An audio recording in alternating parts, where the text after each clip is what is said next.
প্রত্যাশা আজকে? তো হবে, ভালো কিছুই হবে আশা করি। বেশি ভালো লাগে আপনার? Neymar obviously. নেইমার যদি আপনাকে এইটা আসলে বলে বোঝাতে পারবো না। নেইমার বললে কেন না, কিন্তু নেইমারের সাথে তো আমাদের রিলিজিয়নের সাথে ম্যাচ হবে না। তো এরপরে যদি হতো আমাদের ধর্ম এক, তাহলে চিন্তা করা যায়। যদি আপনি প্রস্তাব দিয়ে থাকেন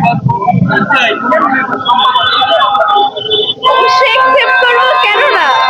এটা তো সবারই একটা ড্রিম বলা যায়।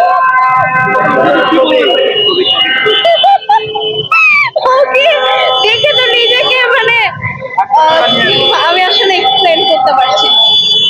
নেইমার যদি নেইমারকে আপনি বুঝি নাই।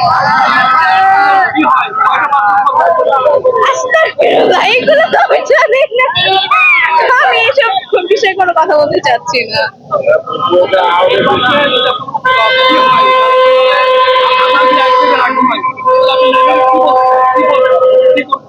বুঝি নাই। কি করবেন বা কি বলবেন ভাই?